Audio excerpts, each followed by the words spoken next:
Today, my office filed murder charges against OJ Simpson for the deaths of Nicole Brown Simpson and Ronald Lyle Goldman. His surrender to the police was due to be shown live on television, but in the first twist in this remarkable case, Simpson didn't show up. The Los Angeles Police Department right now is actively searching for Mr. Simpson. The Los Angeles Police Department is also very unhappy with the activities surrounding his failure to surrender. Live on network television, his friend Robert Kardashian read a letter from OJ. Don't feel sorry for me. I've had a great life, great friends. Please think of the real OJ and not this lost person. At 5 o'clock the day of the pursuit, my wife and I watched Robert Kardashian read a letter on national television, and it sounded like a suicide note from OJ Simpson. So we decided to go airborne with a helicopter and see if we could find OJ Simpson. So we decided the best place to go would be Nicole Simpson's graveside. Within minutes, we flipped the switch and we were on live national television calling the shots during the pursuit. Okay, here we are. Open the door. We have a vehicle that is now being pulled over. I've got too many radios. Okay, it's a white car. We're coming up on this live. Bob, you've got audio. Go ahead. We're over the 5 freeway, past the 55 freeway. OJ Simpson is believed to be in the white Bronco that you see in the center of your picture, followed by as many as 9 Orange County Sheriff's deputies. They have been Famous as a football player for his speed out of defense, Simpson was running away from the prosecution and running in front of the biggest crowd of his career. 90 million tuned in to watch live coverage as police chased his white Ford Bronco, driven by his friend Al Cowlings, down the freeway. It wasn't like watching some action-adventure movie. I think what made it so incredible, and I was watching it in a bar. I was there to watch a basketball game that night. And when it came on, I think it was just this incredible sense of disbelief. We are going to interrupt the basketball game just for a moment. This is Paul Moyer in the Channel 4 newsroom.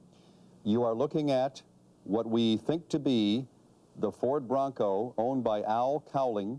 This Ford Bronco couldn't have staged it. I mean, I was watching this in a crowded room, and everybody was just commenting back and forth.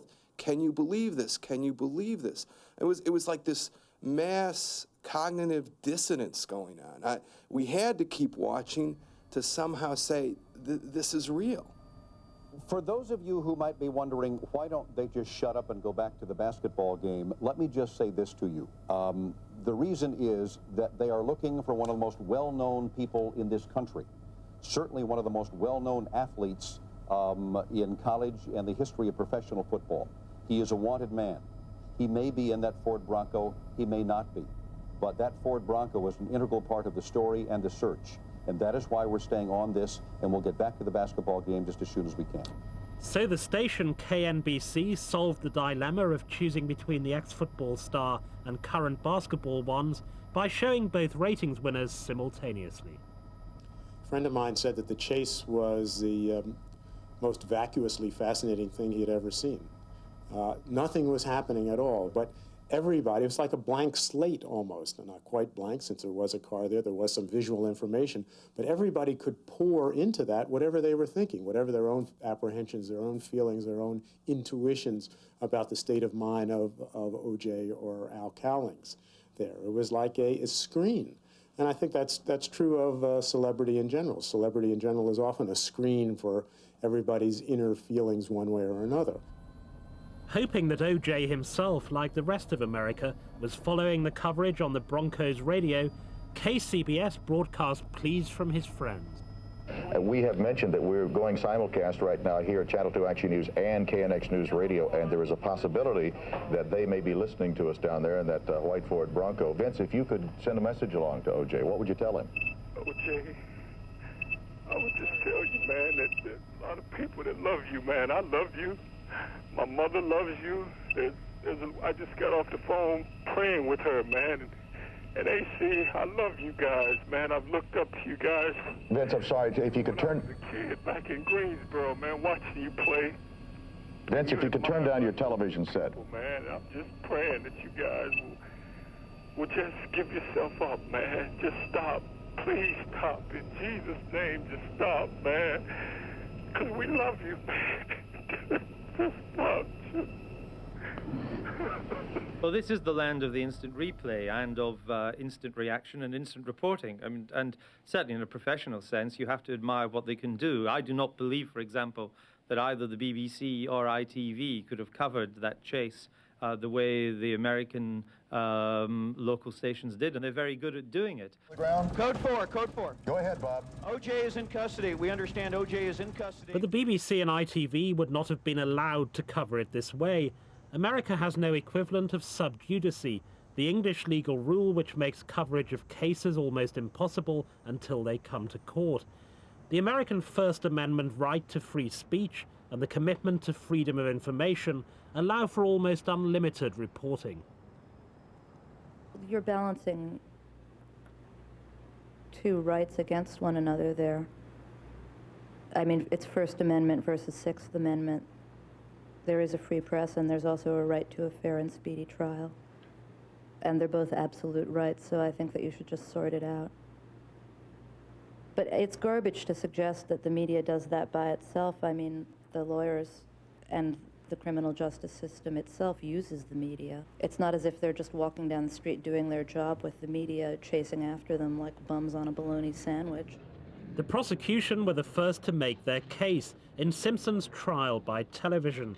Nervous of the image left by humiliating defeats in the Rodney King and Menendez brothers cases, District Attorney Gil Garcetti made a tour of news shows like Nightline and This Week with David Brinkley to staunch the public outpouring of sympathy for OJ. Perhaps you do have some empathy for the troubles of OJ Simpson, but do not lose sight of the fact that it was Nicole Brown Simpson and Ronald Goldman who are the true victims in this case.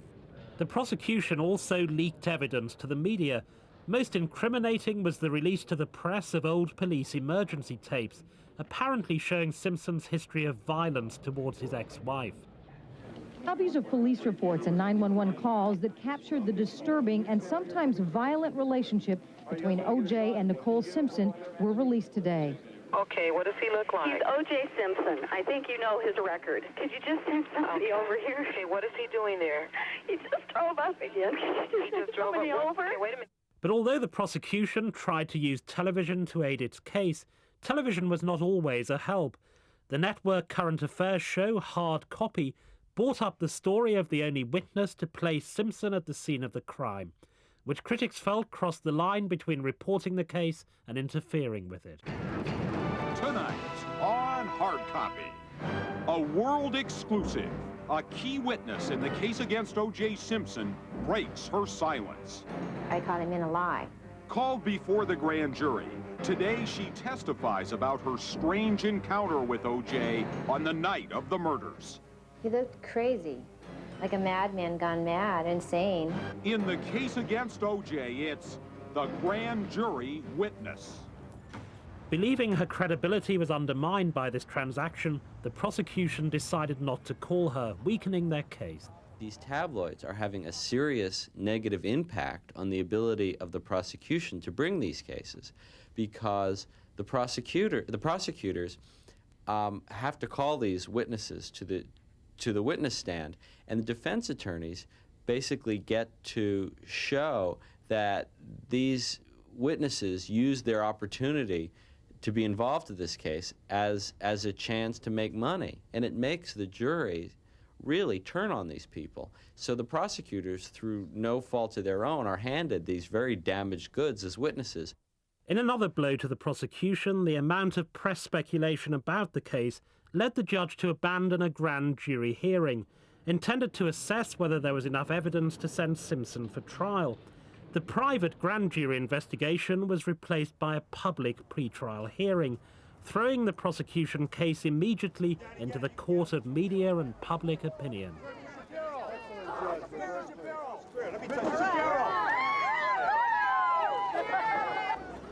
The media scrum outside the courtroom established that the first and largest jury would be America's viewers.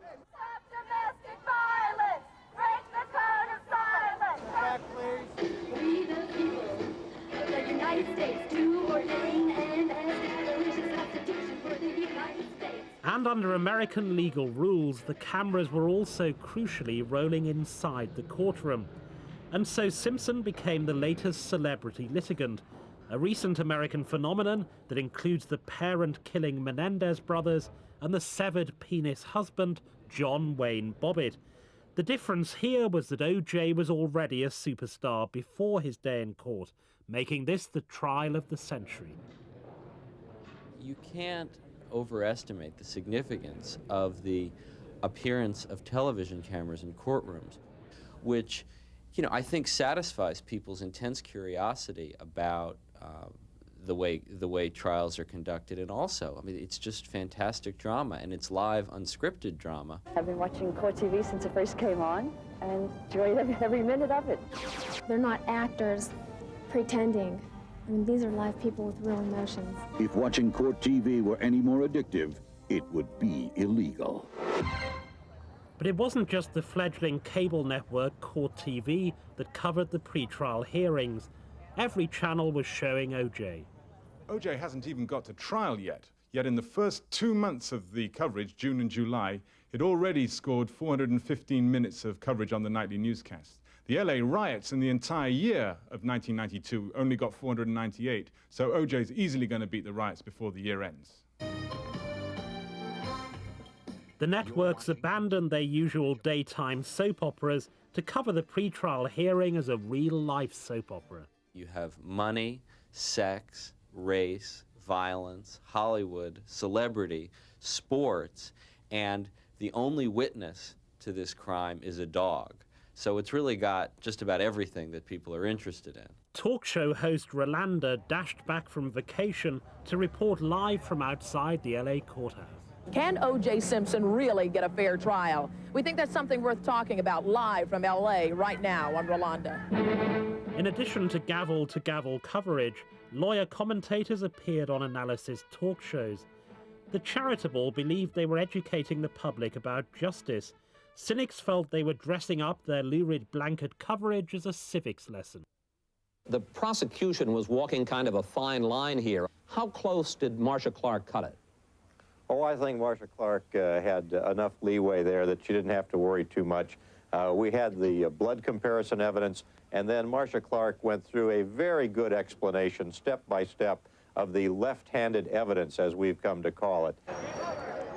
Those who thought that the coverage trivialized the legal issues argued that the public was more interested in personalities than issues. The main players became celebrities, most notably Robert Shapiro, Simpson's lead defense attorney. From the outset, Shapiro was fully aware of the presence of the cameras. One of my favorite moments was in the hearing. I forget who it was, the coroner or someone, was talking about what the bodies looked like. And O.J. Simpson was clearly upset by it. Would you describe what you observed, Dr. Golden?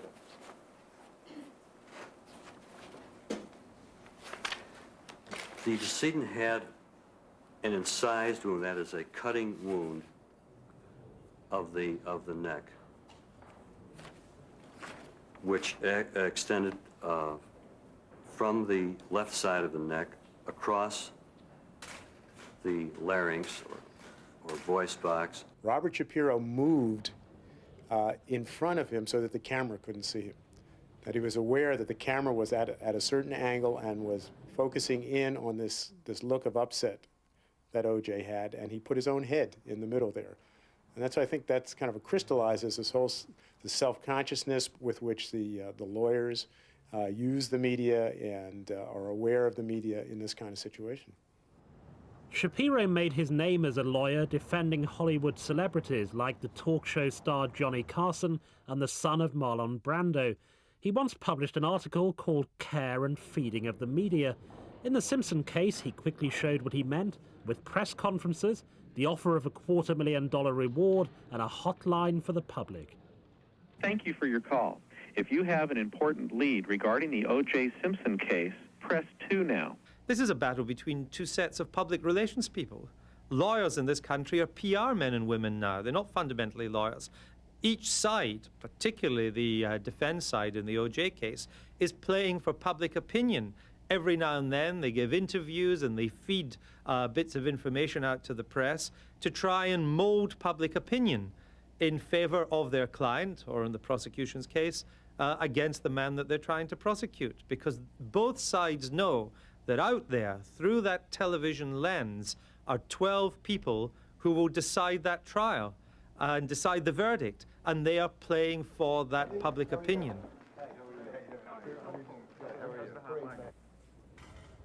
A celebrity was in the dock, his lawyer was a celebrity, and now it was the turn of witnesses to become celebrities.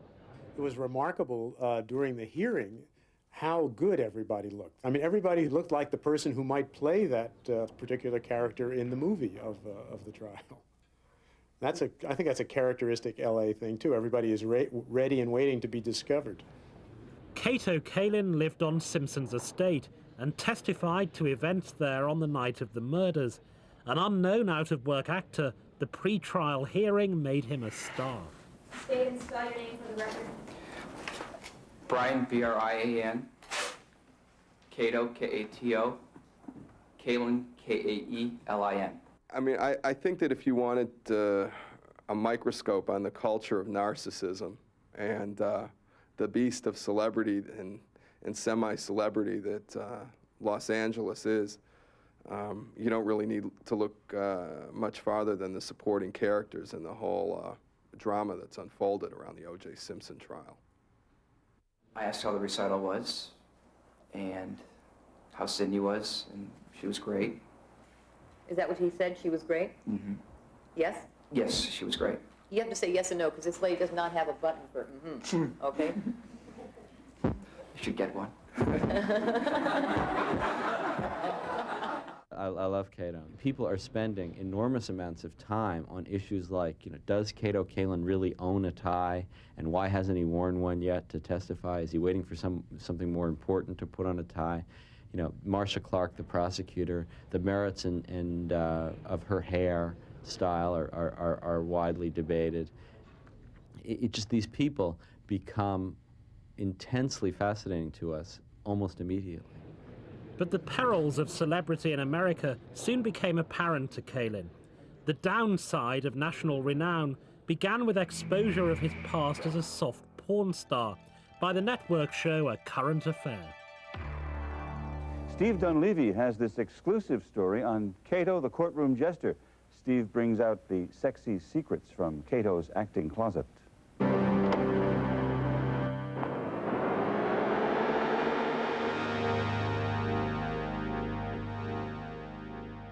The increasing tabloid tendencies of American television were well demonstrated in the coverage of the Simpson case. No human interest story was too small. The station KTLA found the couple who first saw OJ on the freeway. They happily reenacted what happened for the cameras. I think we played a big part in getting him caught, because there were no cops behind him before until after we called. So that made me feel good that they actually caught some of the police were after. They showed us how they cut across traffic lanes to get to a call box. Highway Patrol. Yeah, I think I just saw O.J. Simpson on the 5 freeway, and there was he's heading north, and he's in the slow lane. Even lookalikes could get a look in. KCBS focused on the woman who took an ad in the showbiz paper Variety, alerting casting directors of any OJ movies to her resemblance to prosecuting attorney Marcia Clark. When I seen that she's a district attorney, thought that would be a really good part, because it is very nice part to play. Catherine is a long shot for such a role. She now works for a hospital and has never acted, but she has hopes and figures now is the time to give it a shot, while Marcia Clark remains in the spotlight. I don't see many people who do look like me, and she does look similar, yes. Catherine has received telephone calls from a couple of different television stations for interviews, as well as the New York Post and the Chicago Sun-Times, and a casting director from Paramount Pictures. The magazine show Inside Edition found the last fan to get OJ's autograph. All I wanted was an autograph from my son. He never knew he was getting perhaps the last autograph O.J. Simpson would sign before being arrested for murder, or that it would make Don Detzler a witness in the most sensational murder trial of this generation. All this from the pursuit of an autograph, which has somehow lost its luster. The so-called tabloid media gets a bad rap a lot of the times in coverage of these kind of events, and some of it deservedly so. However, I think they bring a real kind of compelling storytelling dynamic to this. I think that, especially in the realm of tabloid television, that because they don't have the same kind of constraints that the establishment media has, they're much more willing to use the dynamic qualities of the medium. And every tabloid show had its own special story to tell. Conspiracy Tapes, the show for Americans who never believed the official version, rapidly produced an OJ cover-up. What really happened the night Nicole Brown Simpson and her friend Ronald Goldman were murdered? The government says OJ did it. OJ pleads he's absolutely 100% not guilty. But tonight you're going to hear something new, something overlooked in all of the coverage. A conspiracy theory that until now has only been whispered about. We've got an investigative reporter with a story about a mystery car, a possible accomplice, and a theory that just might explain the whole twisted tale of that terrible night in Brentwood. OJ Simpson, lone killer, claimed the police. But was he the only person involved? While there is not yet confirmation of the mystery car and accomplice theory, if the scenario is correct, it will probably be played out before the trial begins. Even the intellectual late-night talk show Life and Times found a road to go down. The image of the freeway, of course, is something that's elemental to Southern California life. And to have this image of a lone car on the freeway and stalled traffic and people watching this one lone image, it recalls all kinds of images from American... You've got Joan Didion, Play It As It Lays, with Maria endlessly driving the freeways. There is nothing eternal except the loops of concrete in Southern California. America's Talking, the all-chat network, focused on domestic violence in America. Next, we'll hear what a sports psychologist had to say about whether athletes are more apt to abuse their wives. And don't forget, we want to hear from you here at the Talk Channel. You can call us and give us your opinions and ask your questions by calling this number. And when there was nothing to talk about and no news to report, television went out and played detective, as happened when KCBS thought they'd stumbled upon evidence of prosecution misconduct. Well, Mike, and sometimes it helps to look at a tape a week after it's shot. Tonight, we take another look at video Action News shot at O.J. Simpson's house the morning after the murders. This is the room here at Channel 2 that receives the electronic feeds. The incoming tape is coded at the precise time it comes into the station.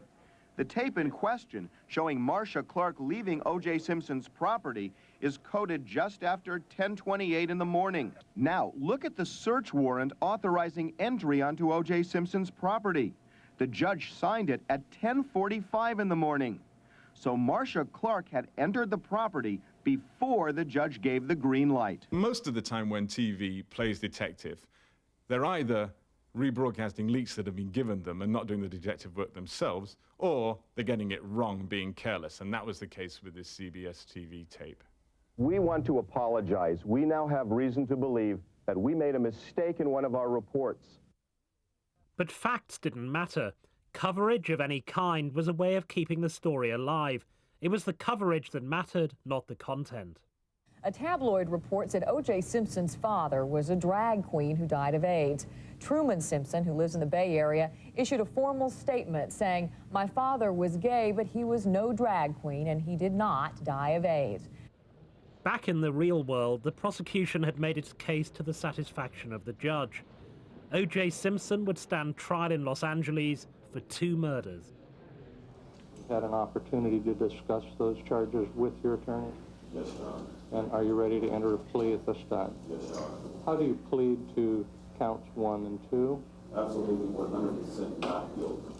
Simpson went back to his cell. The OJ marketing industry went back to selling. Outside the court, those who could not get famous through the case might at least try to get rich. $100 is the original sports magazine.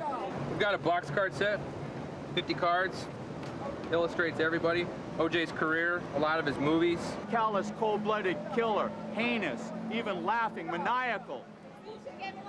It's called the demonization of OJ Simpson. Get your OJ shots right here. Only justice. There he is. Don't squeeze the juice unless you're the jury. Don't squeeze the juice, pleaded the T-shirts, but few heeded the plea. Products exploiting the fall of the star included premium phone lines, 3 instant books, trading cards, comic books, and a CD-ROM. Following their inadvertent advertising during the freeway chase, sales of white Ford Broncos increased by 30%. And a stop was added to Hollywood's Graveline tours, which take tourists to the sites of death and scandal. Welcome to Graveline Tours, our newest added attraction, the house where Nicole Simpson was murdered. Hop in. Tom Colbert was also quickly on the case. He was a doctor, psychologist who's electrocuting and skinning chinchillas on the side for profit. According to the cops. A media middleman, it was his idea to produce the instant book Juice, which was the first in the shops. We link up local journalists and producers of books, movies, reality shows, news across the country. Tom gets on the phone, it must have been 6 o'clock in the morning or 5:30 in the morning, and says, Bill, I'm not sure what the story is, but there's a major story breaking with Simpson. You better get on the air. You better get on the TV and see what's happening. He was on the phones by 6 a.m. in the morning that the coroner was there negotiating. There was a 48-hour feeding frenzy as publishers tried to figure out what they were going to do. That book was prepared within 2 weeks by a half-dozen writers, 14 chapters. It was emailed to attorneys who happened to be at a wedding over the weekend, who went through it for libel. It was emailed to editors in Century City at Princeton, and within 2 weeks, the book was on the shelves. Competing with the instant pictures and comment of television, these spin-offs need speed. OJ, The Triumph and the Tragedy, was a special magazine produced in 3 days by the pornographic publisher and free speech advocate Larry Flynn. People's always made money off of the misfortune of other people ever since the beginning of time.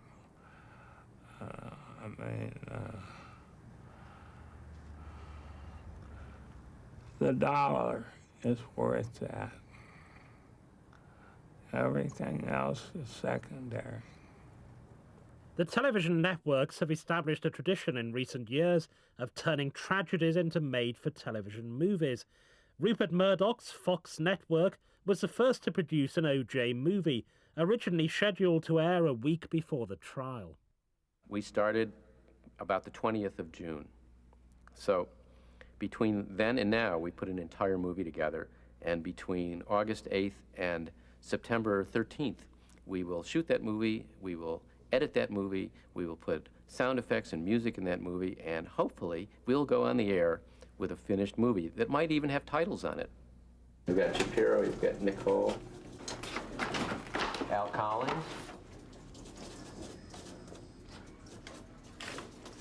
One of the things we've been accused of is tabloid television, as if that's a nasty word, and all of the people who are telling us that that's what we're doing are somehow above reproach. But look around. Look at the New Yorker. Look at the LA Times. Look at what they publish. The LA Times calls itself a quality newspaper, a family newspaper. But the LA Times has been the leader in printing every story that there is, every moment, every nuance of this case. The only difference between the LA Times and the National Enquirer, which is, I guess, our equivalent of, is it the Sun? The only difference is this. It folds from top to bottom rather than side to side. There's the real OJ house. Here's our OJ house.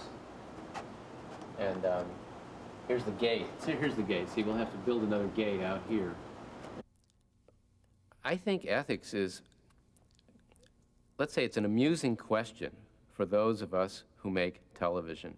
Everybody seems to have their own ethical beliefs, but if you put those systems together and put one against the other, I think you'd find that everything is self-serving. And I'm the first to admit, yes, I am self-serving.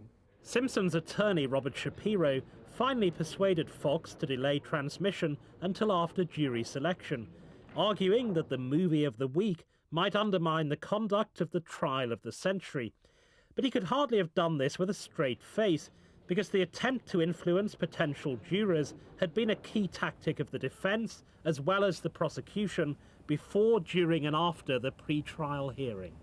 One of the things that sustains this story and keeps it going is the Niagara of leaking out of both the district attorney's office and the defense office, and calling reporters up on the phone, often very late near their deadline, so they can't check and the leaks that they get, and so often unsubstantiated pieces of information get on the air at night. Obviously, the lawyers on both sides are very, very slick and sophisticated at handling the media, probably more slick and sophisticated than the journalists are. One defense leak suggested an LA cop who was a key prosecution witness had a history of racism and had planted a bloody glove at Simpson's estate to implicate him. I was probably still 15, 20 feet away, and I kept walking closer, and then I saw when I was a few feet away that it was a glove. The leaks became increasingly absurd, and none more so than the one involving a cup of ice cream allegedly found near the bodies.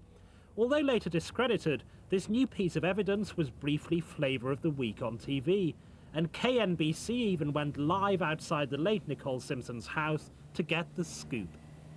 Rick, this is the latest in a series of tantalizing leaks from the defense as it tries to raise doubt that O.J. Simpson was here at the condo the night of the murders 8 weeks ago. Excuse me, sir, could we deal with that in a minute? Among the things that are now the focus, a cup of melting ice cream like this one.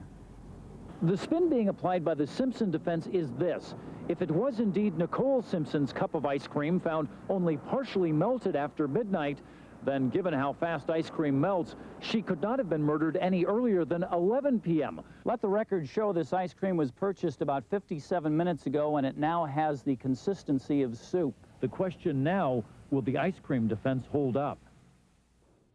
Not to be outdone, the prosecution allegedly leaked the discovery of a theatrical disguise in OJ's car. Newsweek is now reporting that inside his Ford Bronco, police found a fake beard and mustache like these. The judge has now threatened to place both defense and prosecution under a gagging order in a move to stop the leaks, and has even questioned the wisdom of cameras in the courtroom.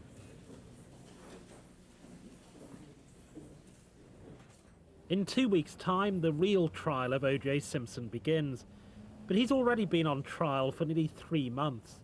The US Constitution's guarantees of free speech were written before the existence of a mass electronic media, before the realization of what freedom of speech about a person on trial might mean.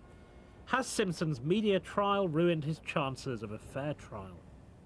For me, watching it as an outsider has been mind-boggling, because you see a media here cribbed and confined by no sub judice rules, none of the sort of rules that we have in Britain or the rest of Europe, where once someone is charged, essentially a media blanket comes down on the event until the trial. It's open season here. You can do what you want. It's almost close to anarchy. Now, it's great for journalism.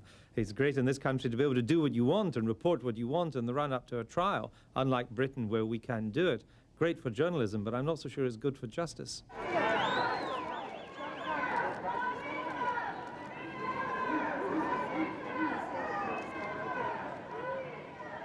One of the things about press scrutiny which people tend to miss, I think, is that it puts people on their best behavior.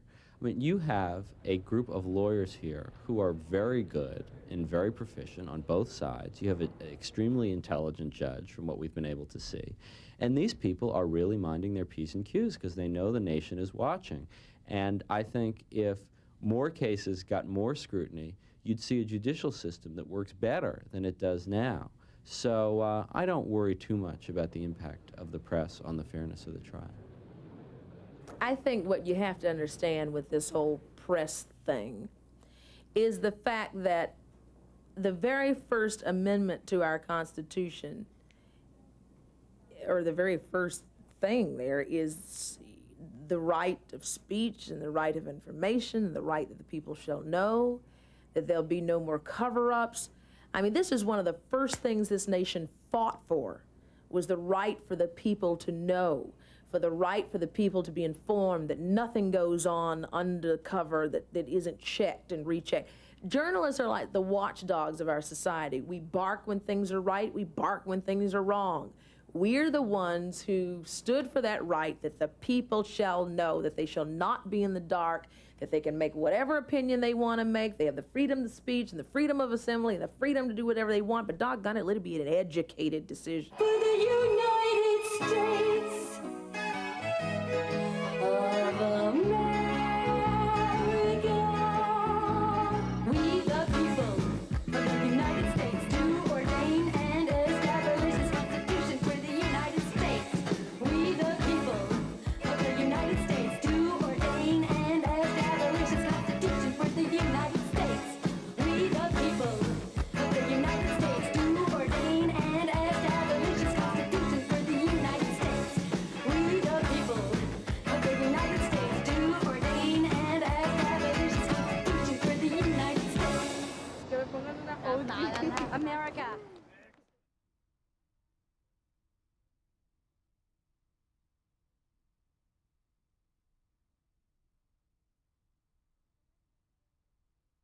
I hope everybody learns these words, including all the attorneys.